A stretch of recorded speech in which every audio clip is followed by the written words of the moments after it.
Hello, welcome to another episode of On the Floor with Wayne and Rob. I'm Wayne Highlander, Director of Sales for Bona Adhesives. And I am Rob Johnson from the Bona Training. How we doing, Rob? Very good. How are you doing? I'm good. I'm actually a little sore. You are? I'm a little sore. Dare I ask why? It's embarrassing. So, it's just you and I. Nobody else is listening. Sure. So the other day, we built a couple of training tables when we did our Bona machine repair class. Yeah. And these plywood tables we built, we used sawhorses as legs. And we liked them so much, we just kind of kept them there. So the other day, but the legs stick out a little bit. Mm-hmm. And the other day, I'm carrying a power station. We're cleaning up after the class and everything, carrying a power station. Hit that leg, and down goes Frazier. Idiot. Oh, my God. Gosh. Where your upper thigh? Oh, I cut my elbow. Oh. But I'm holding on to the power station, which is I'm pretty proud that when I landed with the power station standing straight up. Yeah, if you went down with the ship. That kind of shoved my arm up into my shoulder. I know I sound like such a wuss right now, but the weird part was like I just pulled the hell out of my hamstring. And I've been like ice, heat. It's much, much better, but I'm definitely okay. This is it. You're in your 60s. Maybe it's time to maybe stretch a little bit, but that hammy has been screwed. No, don't do that. Nah, just keep it going. Yeah, So don't listen to that. Till I can barely walk. Because there's nothing funnier than watching an old guy fall. Is there? Well, I fell at the same training center almost a year ago. And Jeff Ofredo and Overy were there. And they were laughing so hard. I got caught up in a cord. But when I went down... Caught up in a cord? I got caught up in a cord. Yeah. Like on a boat or something, the anchor. Yeah. Yeah. I got caught up in a cord. And when I went down, I kind of hit and did like a ninja roll. Hit my shoulder. Yeah. And rolled over. And that's where they were just cracking up. And they were both like, what the hell was that? I'm like, no, I'm a judo man. I was in judo for years and years back. Absolutely. Yeah. College, or not college, grade school and high school. I was a judo man. No, so I know how to fall, baby, and did that ninja roll. Well, I guess seeing Rob Johnson do a ninja roll is probably like Mikey's like, if we only had that on video, we'd be rich. He said that was classic. Well, it's funny how you started to say college, but then you went to grade school. Let me see. Where was it? Was it college? Yeah, no, it was in grade school. No. I don't know why I said college. I was in college for 2 months. That was my college career. There was just no money in it, You know you got really good friends when you fall and your friends are laughing so hard at you. So they just thought that was hysterical. This last one though wasn't funny. This one I just went face down, face first. And I'm laying there for a minute thinking, all right, do I feel anything here? What's going on? And I'm thinking, maybe I should get one of those life alert button things. You know what I mean? Yeah. Because there was no bouncing up from that one. It was a slow. No. See, when you were younger, when I was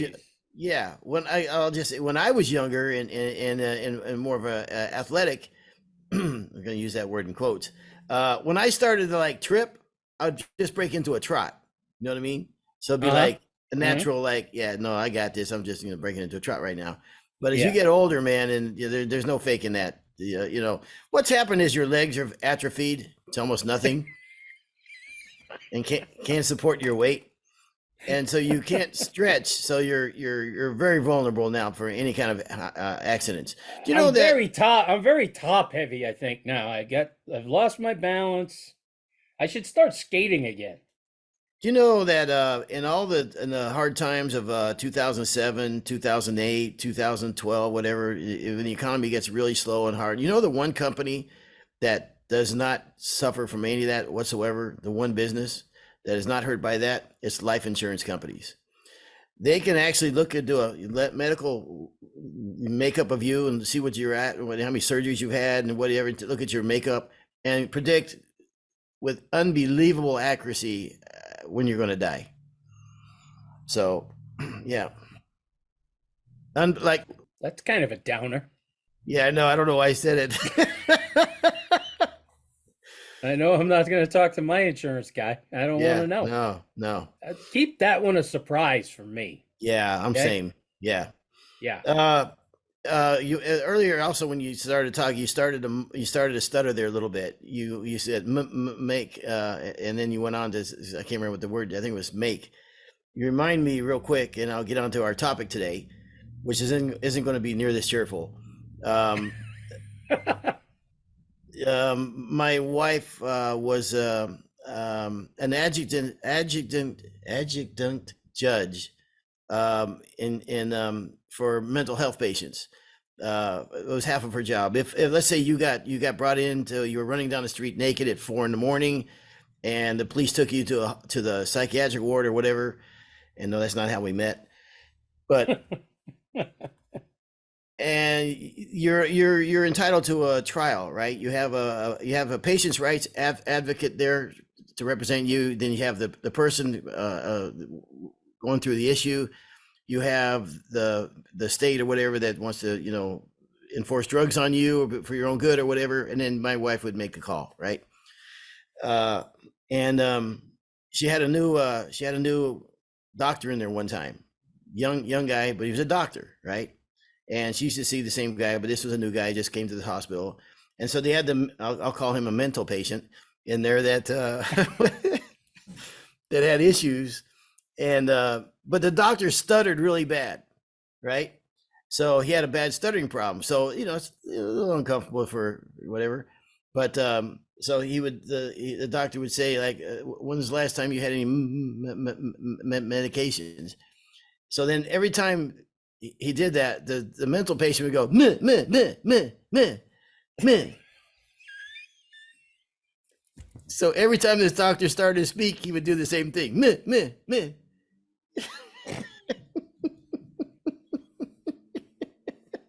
Look, I did 12 years of college, you schmuck. And you're a mental dude and you're making fun of me? Okay, anyhow. All right. No, we can't stop now. I can't believe I have a stuttering story. Oh, okay. So years ago, my daughters were moving out. Okay, and they were collecting furniture from different people and stuff like this. So one day she goes, "Dad, Saturday, can you come over and help Rebecca and I pick up a new dining room table from a friend of mine whose parents are getting rid of it?" And I said, "Yeah, no problem." So we go over there, and the dude's pretty quiet. He's pretty quiet, nice guy, but really not saying too much. And his daughter's kind of doing all the talking and everything. And it was Memorial Day. So even just saying Memorial Day right now, there was a little mama, right? Yeah.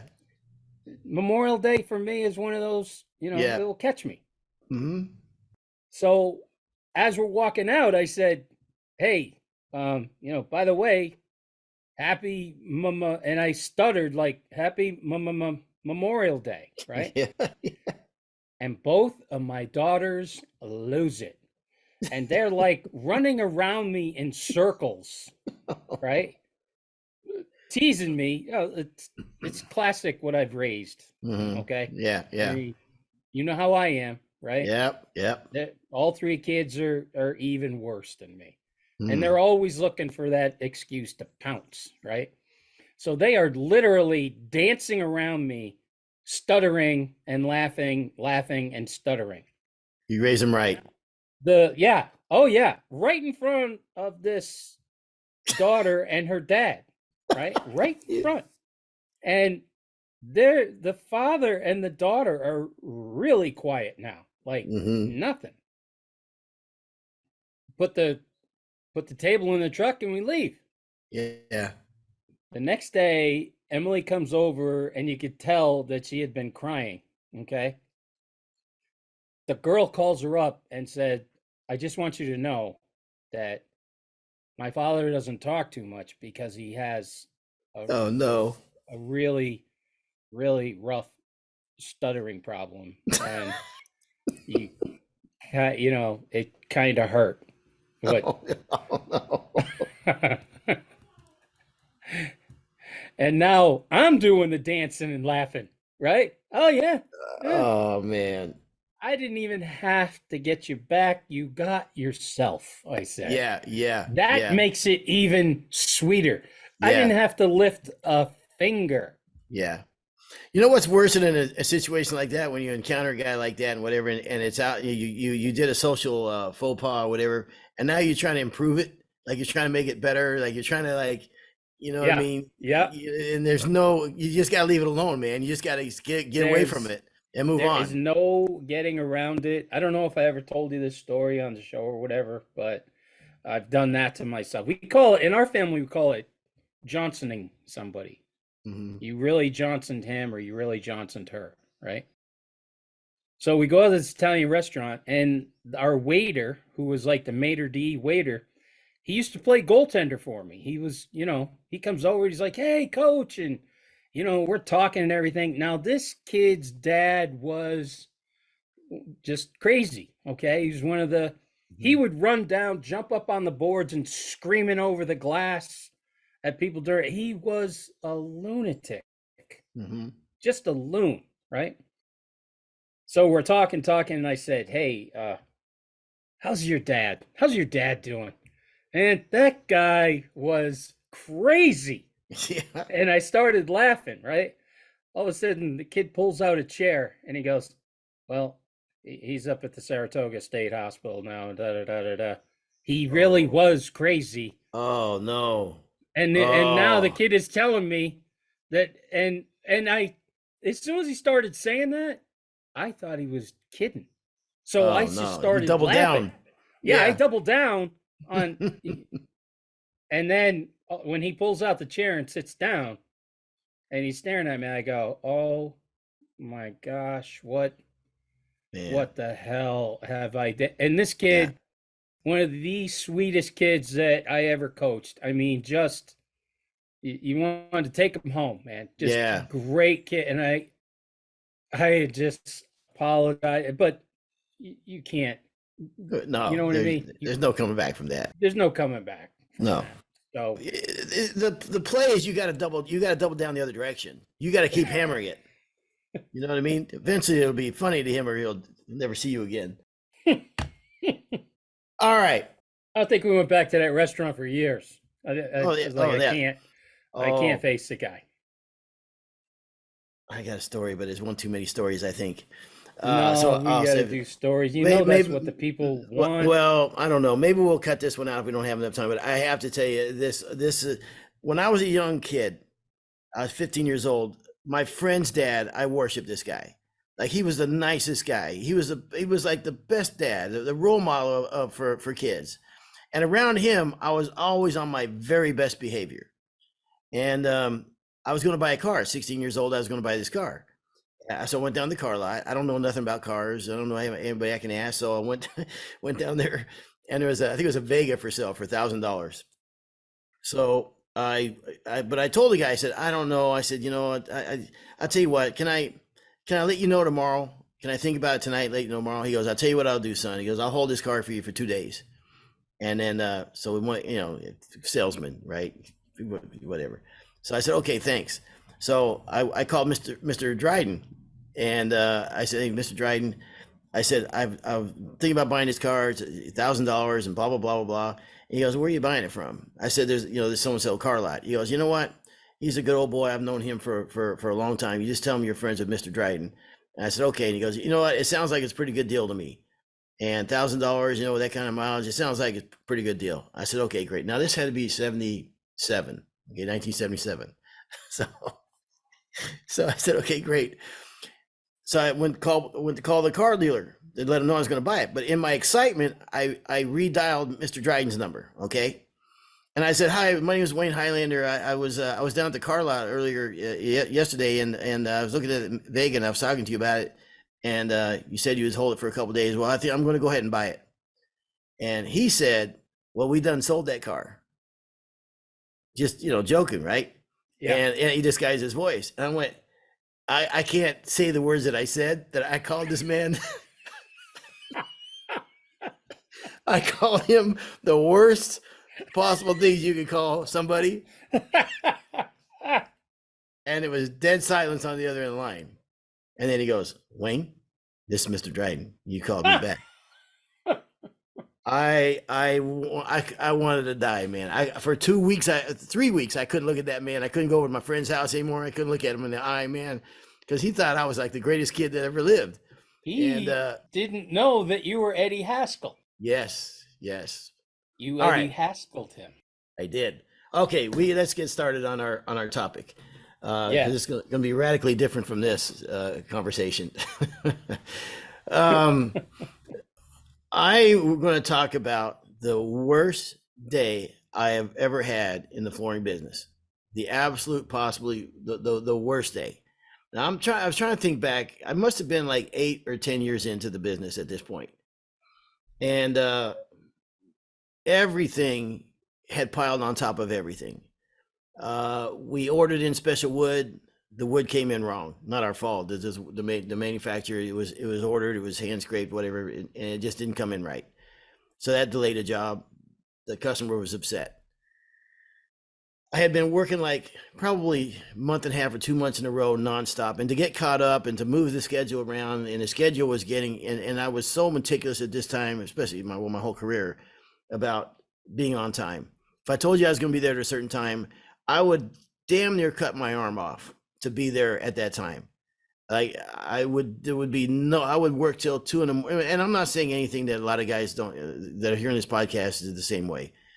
I would do anything it took to be on schedule. If I could work till 4 a.m, I'd work till 4 a.m. I'd do what, if I told the man I was going to be there, looked him in the eye, that I'm going to be there this time, I would do whatever it took.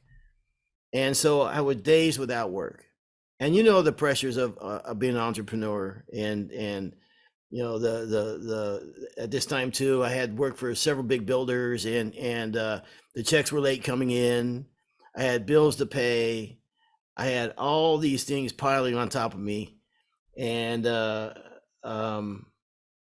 wasn't going to be able to make a job when I said I was going to. This job I was supposed to start at a certain time. Now, as it turned out, to him, it wasn't that big a deal. But I couldn't even. I just, even calling the guy would stress me out so much to tell him that I wasn't going to be there on time, like I said I was. So all that pressure, all that, and then also I started thinking about all I had given up in this job, all that I had, the days off, the weekends off, the family vacations, the friends I'd let go, whatever, and then all the things I had given away to do this job. And I was hand scraping in a closet at the time. It was hot, and it was in August. It was a house by myself. There's nobody else in the house. And all those pressures kind of hit. It was like building up for like a week of no sleep, pressures of the job, the money that was late coming in, the job, the material that was ordered, and I had to reorder, and I didn't know I was going to start that. And my schedule was out of whack on me now, which I lived by the schedule, and all hit me at one time and hand scraping in that closet in August in that empty house. I started crying, and I mean, crying, like ugly crying, and I just you sissy.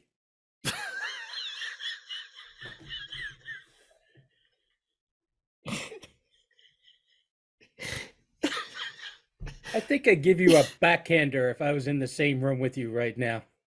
You know something? I'm going to go to HR on you. I really am. I'm not even going to do it anonymously this time. like the last 3 times.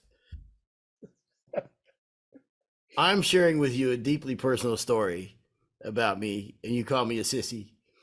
No, I remember laying down, and I laid down in that closet, and I fell asleep, and I couldn't tell you. I don't know how long. You're sweating. Every part of your body is sweating. I laid down there, and I probably slept for an hour, maybe even 2 hours, and then I got back up, and I just went back to work. And I tell you, there's a saying, that an expression that you hear so often, that it sounds trite, I guess, or it sounds like, yeah, just some BS or whatever. But there are 2 expressions I've learned in life that are absolutely true. And one of them is, this too shall pass.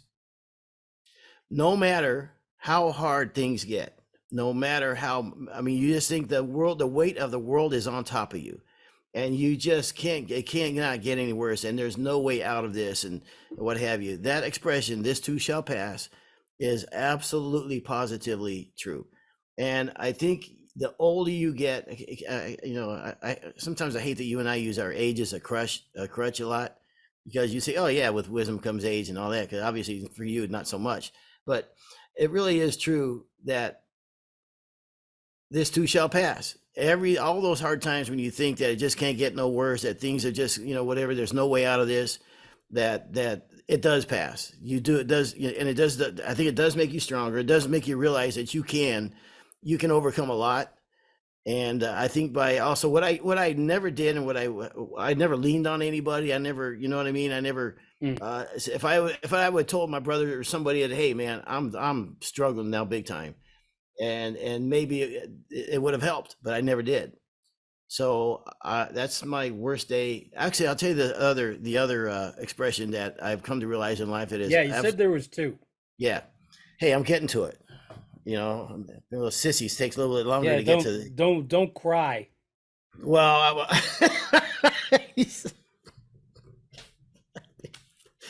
okay. The other one, and I hate this expression. When for the longest part of my life, I hated this expression, is moderation is key.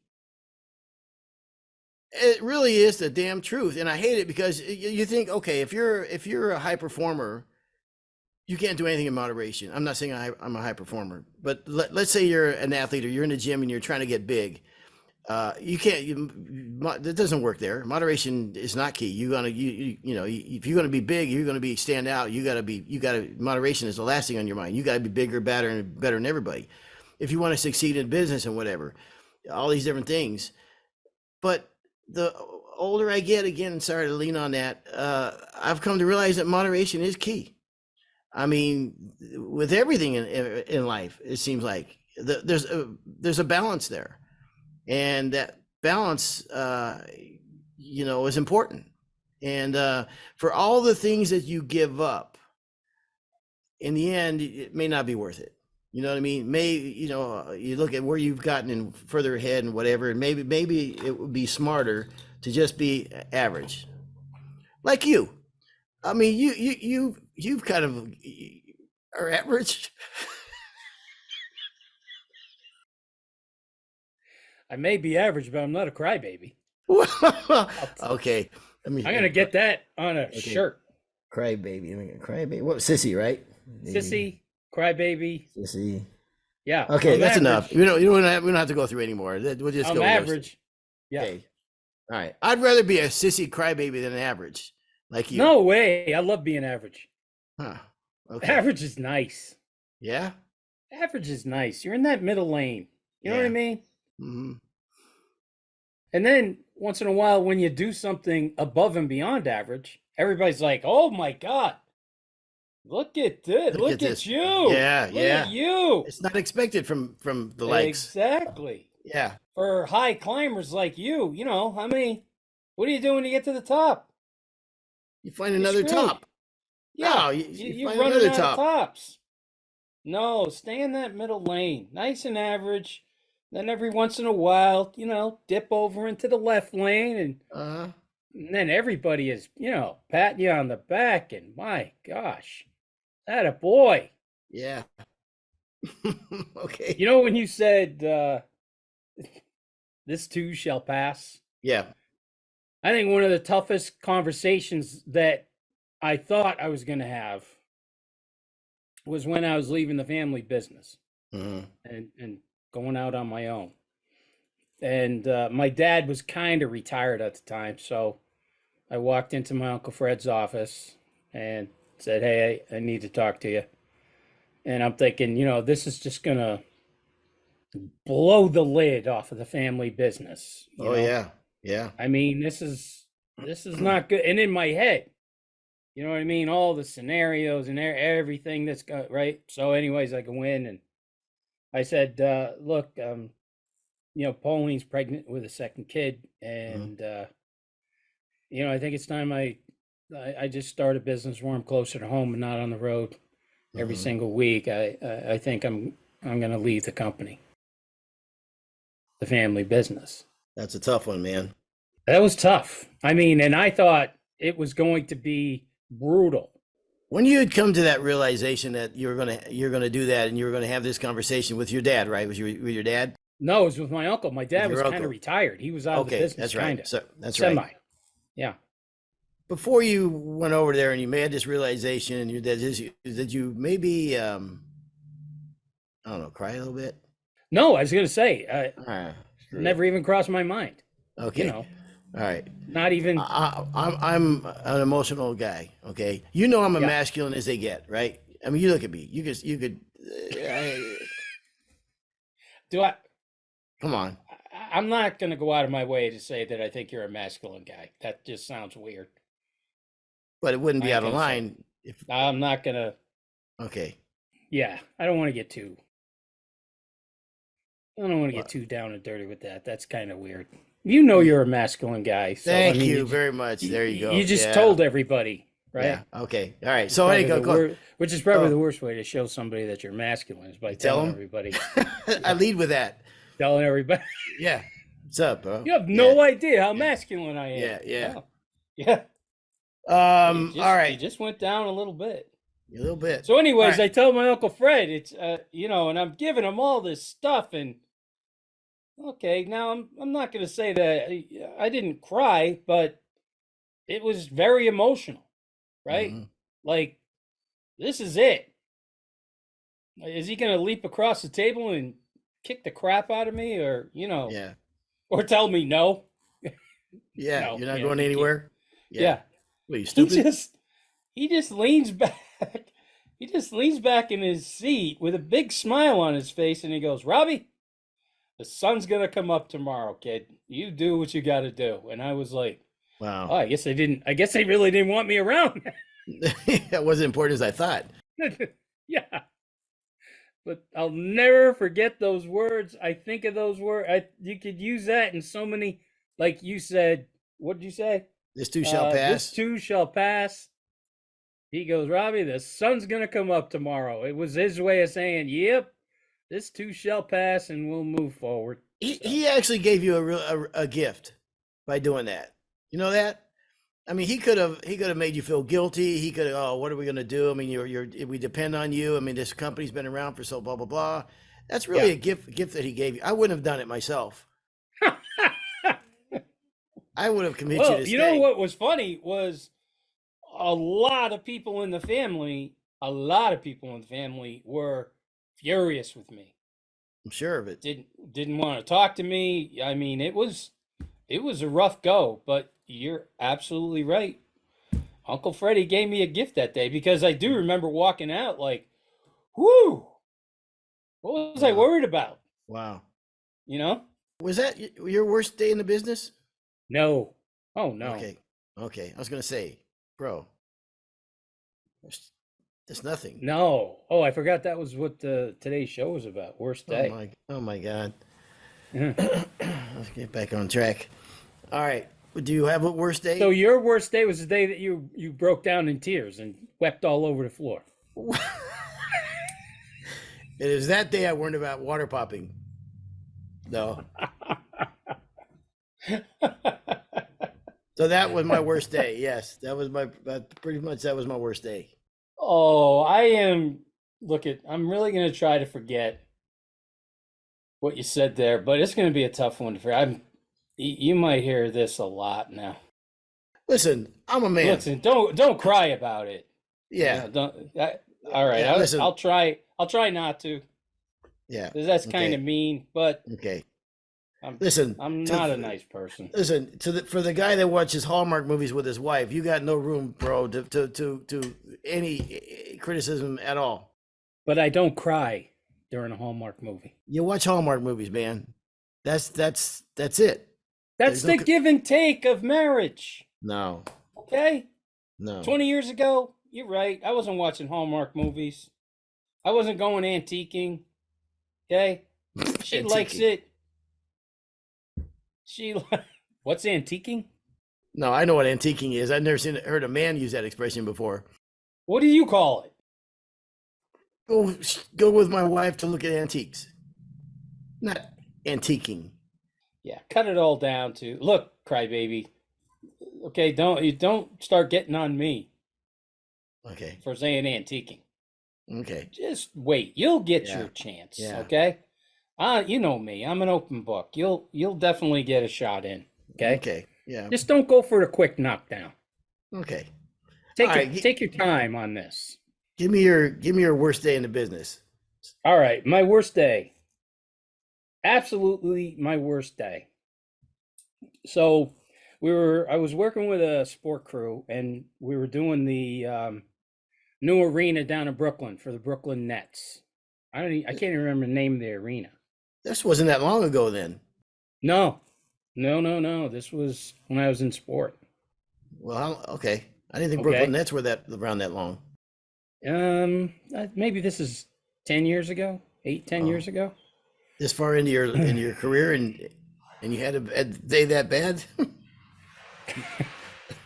You mocking my bad day? No. Go ahead. Sorry. I mean, because you asked me for the worst day. Yeah. And this was the first one that came to my head. Okay. Cool. All right. Now it's freaking heartbreaking, but do you want to keep laughing about it? No. You go right ahead. Make fun of my stuttering. No, I'm not going to. That's all right. Oh, all right. So we had to work nights there, and the grand opening of this place and the first game and everything is right there. Everything has to be done in about a week. Now the court was done. We were doing the practice facility that is right in the arena.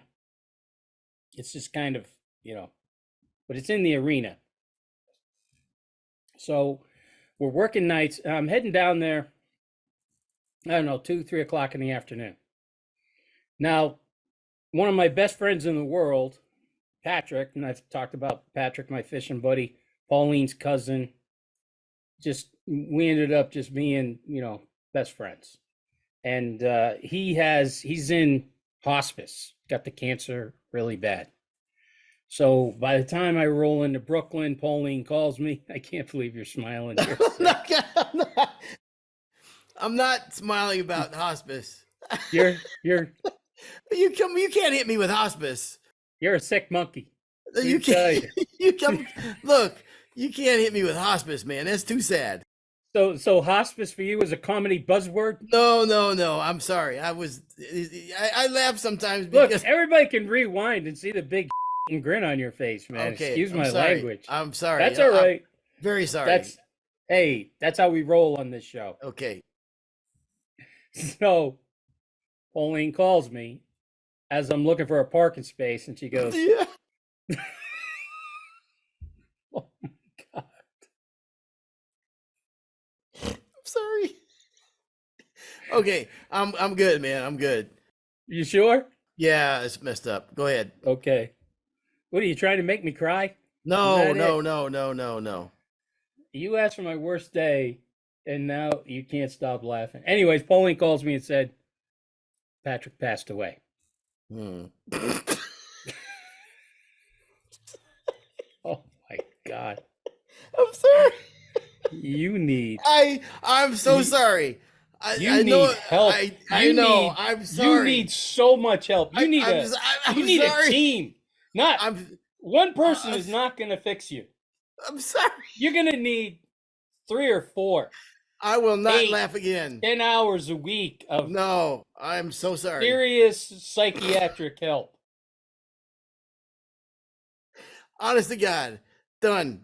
I didn't even know Patrick. Sorry. Okay, I'm done. Go ahead. So Patrick is Oh in my. hospice. Who is he No, again? Patrick he dies. He's dead. And I'm still looking for a parking space. Yep. I can't get a hotel room because all the hotel rooms are $800. Crazy. Crazy. So I pull into a parking garage and I'm like, I guess I could just sleep in here. This is where. So now I'm living in a parking garage. My best friend had just died. Try not to laugh. My best friend had just died. So now we have to do this job. So now everybody, and oh, here's the other thing. We got to get a coat of sealer on this floor. It's got to be sanded and sealed because they're coming in the next day. Clipboard people, they're going to sign off, and the contracts are going to get a huge check for that portion of the job. Yeah. Yeah. No, I'm with you. I'm totally with you. All right. I'm with you. All right. You got it out of your system. Yes. Good. Yes. You're pretty professional. Thank you. So we start. Okay. Now, it was also the first time I had ever worked with TransTint. So when you're using TransTint, how much TransTint do you throw into a gallon when you personally use it? In a gallon, maybe just maybe a half ounce. Half ounce. Yeah. Okay, so the the color they wanted required 6.5 ounces per gallon. Oh, of TransTint? Of TransTint. That's crazy. So we're dumping a quart of TransTint into a 5-gallon bucket. Wow. Oh yeah, yeah. But we're doing like a tandem T-bar pull, right? Yep. And I'm thinking, but I had never worked with TransTint. It was my first time. And somebody in their office did all the mixing, but they were only doing it on a small sample. They're not pulling 100-foot run, right? Yeah. So my best friend is dead. I'm living in a garage. And now we start pulling this TransTint product, 6.5 ounces per gallon, 1 quart per 5. Wow. But we're doing okay. The double pull, right? Yeah, it's not good. That was a good move. It's not too bad. Yep. And then all of a sudden, one whole line like dries instantly. Like the entire pass with that T-bar dries instantly. And of course, it's like dark, like as dark as it could be. Oh man. And then we're thinking, well, maybe that'll go away. We're going. Things are good. Boom, another one. Another huge, ugly, dark line. And I am like, this is the same 5. It's the same 2 guys, same. Yeah. You know, what the hell? We get about halfway, and the guy's looking at me, and he goes, what's going on? I go, I have no idea. I have no idea. And he goes, what do you think we should do? He goes, what are we going to do? I go, you take another guy, go to your shop. This is like 2 o'clock in the morning now, 2:30, 2 o'clock in the morning. I said, go to your shop, bring back a couple of sanders, and we'll just sand this off and try something different. You know, what we should have done was water popped and buff stain on, but nobody was thinking that, right? I mean, they had done it. All I was doing was going down to help. Now we're having these huge, disgusting lines everywhere, but it's not every. And he's like, no, I'm serious. I go, no, I am dead serious. We get, they're coming in here at 9 o'clock in the morning. I think we can have a coat of sealer down at 9 without, and get away with this so you can get paid, right? Yeah, yeah.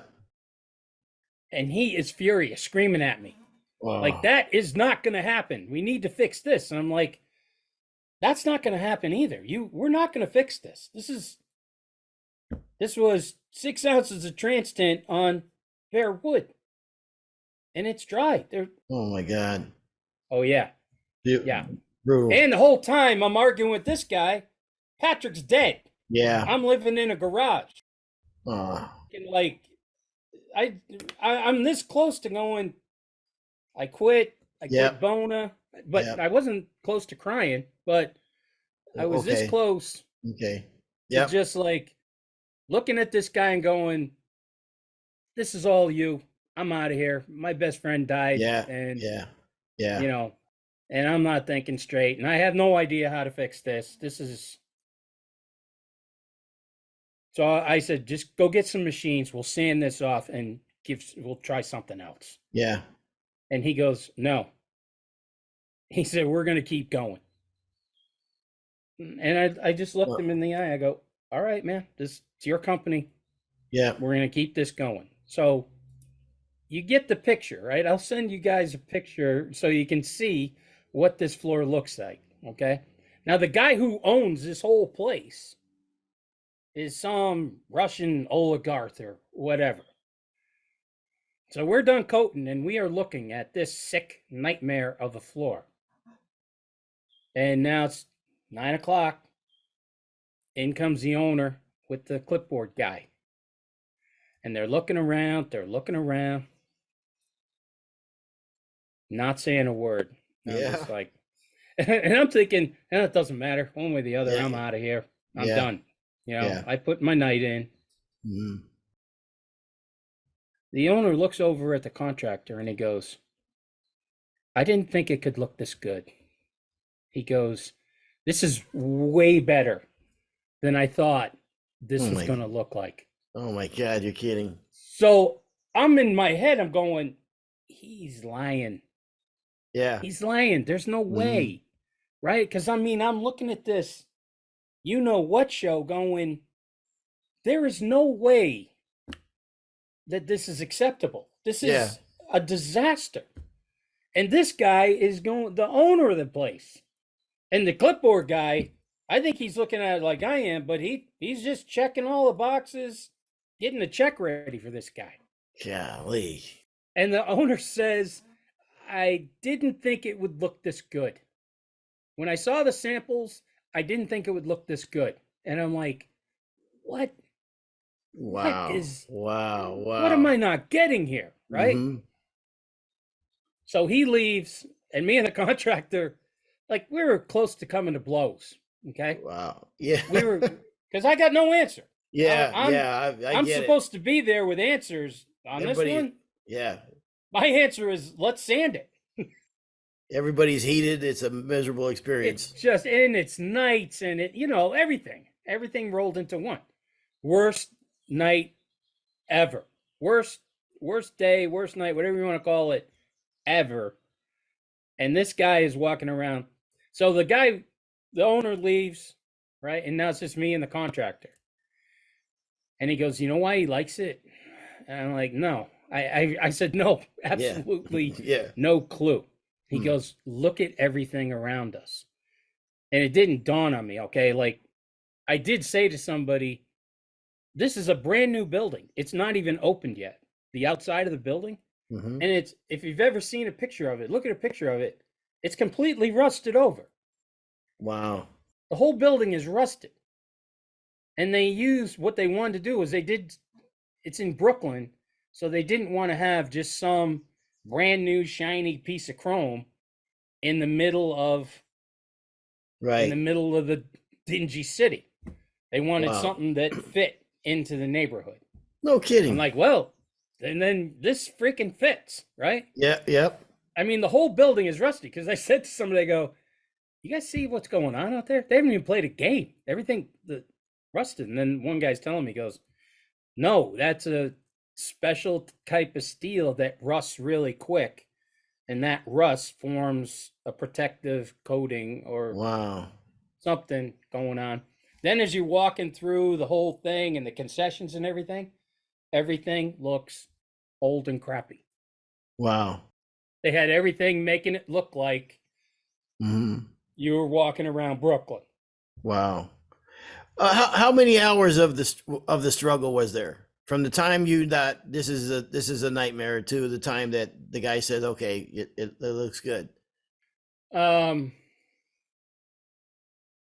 the time I started, or from the time the nightmare began? I got the call from 4:00 about Patrick, and at 10:00 we were breezing out of there. So what's that? 16 hours. It was like 15 hours of, but it was 15 hours of, all right, well, it can't get much worse than this. Oh yeah? Well, it Yeah. can't get much worse than this. Yeah. Oh, really? You gonna keep saying that, dummy? Or are you just gonna, you know? That's a long time to live in that misery. But almost coming to blows with my customer. Yeah. My God. And then when the guy walks out and he loves it and everything is good, I mean, I didn't know if we were going to hit each other or hug each other. You know, it was just weird. Like, because we were both expecting get off the job type of a deal, and we got this. That's a successful failure. Whew. So what I said to Pauline, I go, you know what that was? That was Patrick just effing with me. Yeah. For 12 hours. Let's make it worse and worse and worse. And just when you think that's it, I'm done, I'm out. Yeah. This guy is like, it's the greatest floor I've ever seen. I'll send you the picture. I might even showed you the picture of it, but when you look really close at the picture, you'll see the exact lines I'm talking about and thinking, how is anybody accepting this? But any other building in the world probably wouldn't have accepted it. But for this guy, it went right with the whole ambiance of everything they were trying to accomplish. I always say you need to count your breaks. You know what I mean? Whenever you get a break like that, you have to be, you really count your breaks, man. And I'll tell you something else, is gratitude. I think that, the more you can appreciate stuff, you know what I mean? And be grateful for wins like that and everything, and realize that, hey, we caught a huge break here, man, the better off you are. So that's you have to show me those pictures, man. I can't imagine. There's no worse feeling than when you're in the middle of the fight and you feel like you're losing. You're going 10 rounds on a job, and the job is taking you all 10 rounds. Before you can get it handled or whatever. That is a miserable feeling. Yeah. So, when he said, "What can we do to fix it?" and I said, "Go get the sanders," and I couldn't have been more serious. Yeah. And I thought he was going to throw a punch. I mean, that's as bad as it gets. Break out the sanders this time of night. Yeah. Yeah. Oh my gosh! You're supposed to be helping us. I am. Yeah. I'm trying. Oh man. All right. Well, so that was my worst day. Well, there you go. There's both of our worst days in. But the thing was, my worst day ended up having a Hollywood style ending, I thought. So. Really? Yeah, that couldn't have been any better. No. Yeah. No. And when I send you the pictures, Chris will probably put them up so everybody can see. The other thing is it was our new game line paint, the new Super Sport game line paint, the water-based paint. And the paint job just came out amazing. The color was really vibrant. Wow. They coated it. It was all Bona products and everything. So when you look at the picture, you're like, what's he really crying about? This looks amazing. Yeah. But that was after we put all the perfume on that pig, Yep. Because look at the floor without any of the great paint job and coating job and everything. You look at what we were really looking at, just 7,000 feet of disaster. That's miserable. That was it. That was the worst day, and it ended up having a great ending. That'll do it. But I will tell you, next time, I think I would have bit the bullet and not slept in the parking garage. That was that's tough. That's all kinds of bad. Yeah. The guy knew, and it says right there, no overnight. Yeah. And the guy who's running the garage like he saw me kind of coming and going, you know. Yeah. Yeah. And he's like, "Hey, man, dude." He goes, "I got a bathroom and a shower over here. There's a small gym." He goes, Oh, wow. "You know, just in case." I go, "Do I stink that bad?" And I was thinking, and I could use a shower, so Oh, man. All right. Good stuff. Okay, Rob. There you go. This episode brought to you by Mega. Mentioned something Bona related. Mega One. There you Mega go. One. Yeah, There it was you brought go. to you by Mega One. Right. All right. I tried to get the Super Sport paint in there. Oh, you did. There you go. You worked something in there. I All do right. have one question before we sign off. Yeah. Yeah. Did you end up buying the Vega? No, I didn't end up buying the Vega. I ended up buying a red car, a Chevrolet Impala, because it became available. That belonged to the judge's the judge's wife, who had just passed away, but it had air condition, and that's why I bought it, because that air condition, and that's the first air conditioned car we ever owned. Okay, so there you go. All right, there you go. This has been another episode of On the Floor with Wayne and Rob. Please stay tuned for another episode.